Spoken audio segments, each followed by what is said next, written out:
Hi, Isa. Good morning. Still on VP Sara po. May sagot po siya sa statement ng Palacio on her overseas trips. Hindi niya raw po alam kung hindi niyo lang naiintindihan or, and I quote, bobo lang talaga yung administrasyon. She also confirmed that her trips are indeed personal but that she never used any government money. And speaking of, yun po. Okay po, nakita po natin kung paano po sumagot ang Vice Presidente. Napaka-emosyonal. Sabi nga po natin, may kasabihan po na when emotions are high, intelligence is low. Kasi i-clarify ko lang po, no? Kasi sabi niya, hindi ibig sabihin na personal na lakad yan, ay holiday o pamamasyal yan. Kasi parang ang nabanggit niyo po kasi yung bakasyon. Kaya siguro medyo doon nagkaroon ng pagsagot ang VP regarding dun sa issue ng bakasyon. So it's personal, pero hindi ibig sabihin namamasyal or holiday po yon. So ano po paano niyo po ikakategorya yon? Kung hindi po siya personal trip, na-expect po natin yan kay VP Sara dahil talagang mukhang diversionary tactic po ito. Next question, Luisa Cabato, Inquirer.net. Good afternoon po, Yusek. Kahapon po pinunan ni Vice President Sara Duterte yung pag-lead ni Pangulo sa incineration ng drugs sa Tarlac, sa Capas Tarlac. And sabi po niya, hindi trabaho ng presidente ang pag-photo op sa nahuli na drugs at mag-photo op sa pagsira ng nahuli na drugs. Kasi maganda sa paper, maganda sa picture, hindi ganoon. Dapat paniguraduhin mo na gumaganda ang buhay ng bawat Pilipino. Ano po yung masasabi ng palasyo dito? Ang Pangulo ay gumising ng maaga kahapon. Pumunta sa Tarlac, nagtrabaho, nag-utos, hindi nagbakasyon, at binantayan ang pagkasira ng illegal na droga. Nais ng Pangulo na masawata ang ang illegal na droga sa ating bansa. At ang pagtatrabaho po ng Pangulo ay dapat maramdaman ng tao. Hindi po ito pang photo ops lang. Ito ay nagsisilbing babala sa mga kriminal. At nagsisilbi rin po itong inspirasyon sa taong bayan na nagnanais na masawata ang illegal na droga. Mas maganda po siguro talaga na pasinayaan at makita mismo ng Pangulo ang pagsira sa mga illegal na droga na ito kesa po walang gawin sa mga nawalang illegal na droga sa magnetic lifter. Kailan nga po ito nawala? 2018? Yan.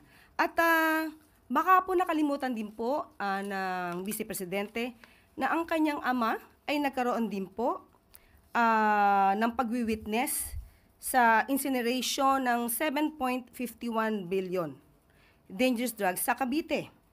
Ito po, baka po nakalimutan niya po ito. Baka pwede nating palakihan. Kailan po ba ito? Wait lang. 2020 lamang.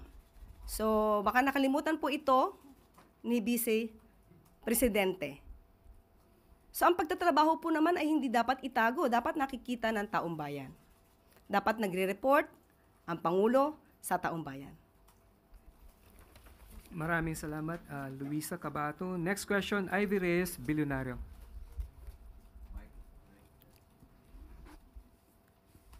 Hi, Isa. Good morning. Still on VP Sara po. May sagot po siya sa statement ng Palacio on her overseas trips. Hindi niya raw po alam kung hindi niyo lang naiintindihan or, and I quote, bobo lang talaga yung administrasyon. She also confirmed that her trips are indeed personal but that she never used any government money. And speaking of, yun po. Okay po, nakita po natin kung paano po sumagot ang Vice Presidente. Napaka-emosyonal. Sabi nga po natin, may kasabihan po na when emotions are high, intelligence is low. Never speak out of anger. Dahil maliwanag po sa ulat na personal trip ang ginawa po niya. At hindi natin kino-question. Ang sabi po natin noong nakaraan ay it's her choice. Kung diyan po siya abala sa kanyang private or personal trips with her family. Pero hindi po niya kasi ibinunyag na gagawa siya di umano ng official functions. Magiging magkaiba po yun kung ang sinabi niya po, kahit po sa inyo, sa media, na personal trip, pero meron po pala siyang gagawing official functions. Kasi magkakaroon po dito ng ethical and accountability concerns. Since siya po ay medyo emosyonal, kahapon yata po yun, nabanggit niya nga po na hindi lang ito personal trip.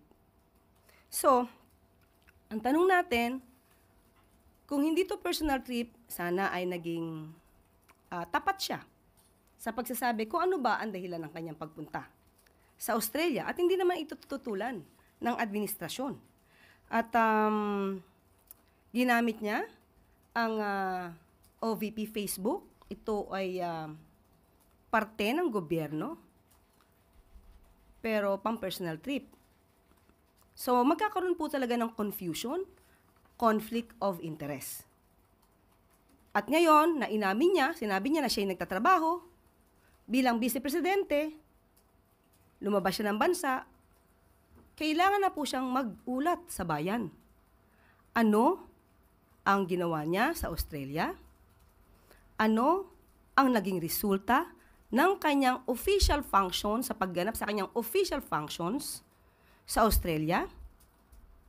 At kailangan din niya pong iulat sa taong bayan kung sino yung mga kasama niya at kung lahat ba ng kasama niya ay pinondohan lamang niya. Kasi po, naging official functions ang sabi niya. Talagang kailangan niya na pong mag-ulat.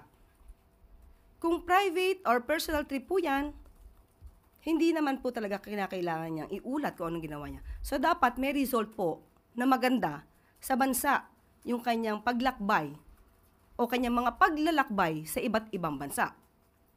Kaya, muli, bayan o sarili. Tanong yan ni General Luna.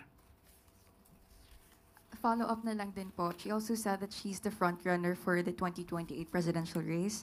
So the admin pushed for her impeachment to eliminate the front runner and that it's the intent of the president to stay in power. Siguro yan po ang nais niya maging naratibo, ipakita sa taong bayan. Pero nawawala po yung issue patungkol sa kanyang accountability tungkol sa confidential funds at iba't iba pang mga complaints na napapaloob sa articles of impeachment. Siguro po, nais din po natin malaman ang katotohanan at wag lang pang pong magtago sa naratibo na siya yung frontrunner para sa 2028 presidential election. At sabi nga natin, kapag ikaw ay taong bayan, ikaw ay taong gobyerno at public servant ka, obligasyon mo na ipakita lahat at sagutin ang mga issue na kakapalooban mo o nasa kakasangkutan mo. So, ina-expect po natin yan kay VP Sara dahil talagang mukhang diversionary tactic po ito. Thank you po. Thank you, Ivy. Follow-up question, Alvin Baltasar, Radyo Pilipinas. Yusek, doon sa travel pa rin ni VP Sara, may you know, kung, kasi ang alam natin, whether official or personal travel, kinakailangan mayroong mag-issue ng travel order. Sino ba ang nag-i-issue ng travel order? Humingi po siya sa Office of the President at siya naman po ay napayagan. Pero kung sino man po yung mga delegado po niya, sa opisina niya po ito manggagaling. So, sabi nga niya po, official function ito, so kailangan niya po mag-report sa taong bayan kung sino-sino yung kanya mga naging kasama at kung lahat po ba ito ay sinagot niya ang mga gastusin. Doon sa part ng official trip niya, obligado siya na magpasa ng liquidation, Yusek, ano? Sinabi niya po kasi in official functions kasi kung hindi po siya official function at personal trip at pera niya po ang ginamit, hindi po ito magkakaroon ng issue. But since inamin niya na nagtatrabaho siya di umano sa Australia, so kailangan niya pong mag-report di lamang po sa gobyerno, sa taong bayan. Kasi sinabi niya po na nagtatrabaho siya. So ano ang naging result nito para sa taong bayan? So yun po yung pinaka-importante doon. At so yun po. Thank you, Alvin. Follow-up question, Eden Santos.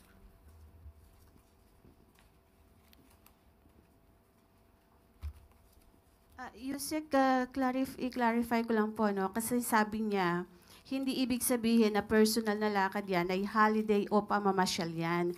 Kasi parang ang nabanggit niyo po kasi yung bakasyon.